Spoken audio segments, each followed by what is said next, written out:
For more on all this now, let's bring in Gina Cohen, a gas consultant and a lecturer at Technion University. Gina, good afternoon. Thank you so much for being with us today. The world's oil exporting countries have agreed to a small increase in output, about 100,000 extra barrels a day to be exact, starting in September. But OPEC, though, still expressing concerns that global supply will be too much for them to meet by the end of next year. So what happens after that to the average consumer? Well, yes, it was not expected really that OPEC would increase the supply more than 100,000. And in fact, words are stronger than actions, because I doubt that they will manage to increase it even as much as that. And the main reason is that there is very little available supply. So going towards the future, indeed, prices may continue to go up, supply may continue to go down. Russia is unable to supply what its quota allows it. It supplies 1 million barrels a day less.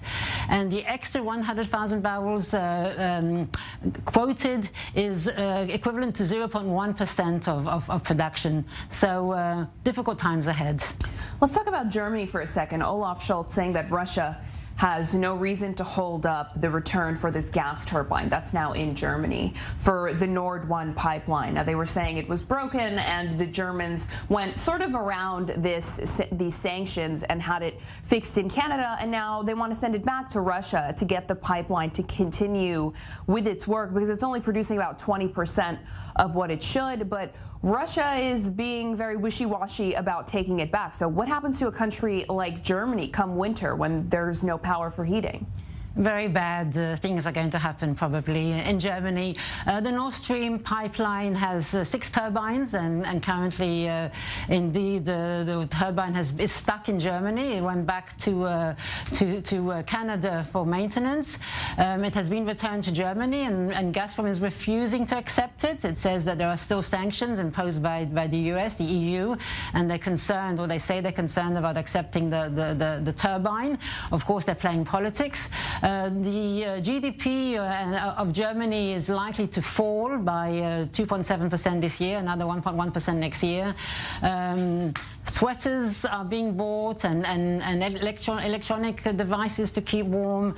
Germany has totally mishandled its energy policy and is expecting a very, very bad and dangerous winter ahead.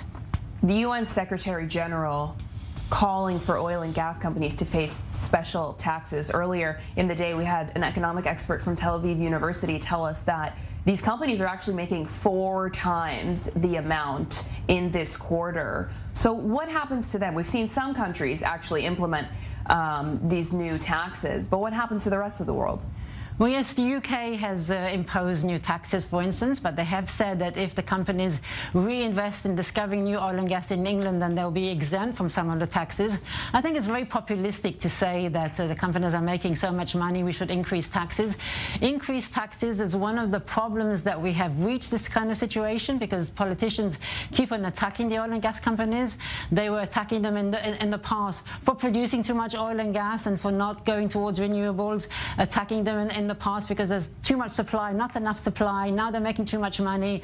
During COVID, of course, when the gas price was $1 in Europe, $2 in Asia, the companies were losing billions.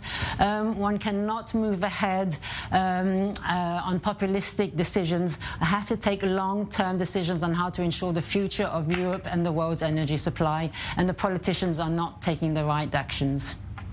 U.S. President Joe Biden recently visited the Middle East, specifically his trip to Saudi Arabia, where he kind of went out with his hands empty there, asking them to pump more oil. Saudis, the biggest oil producers of the OPEC Plus bloc. What can we see from Saudi Arabia, who essentially told Joe Biden no? But what does this mean for them? How much more oil can they actually pump if they wanted to? And then how does it affect the direct American consumer just trying to fill up the gas in their car?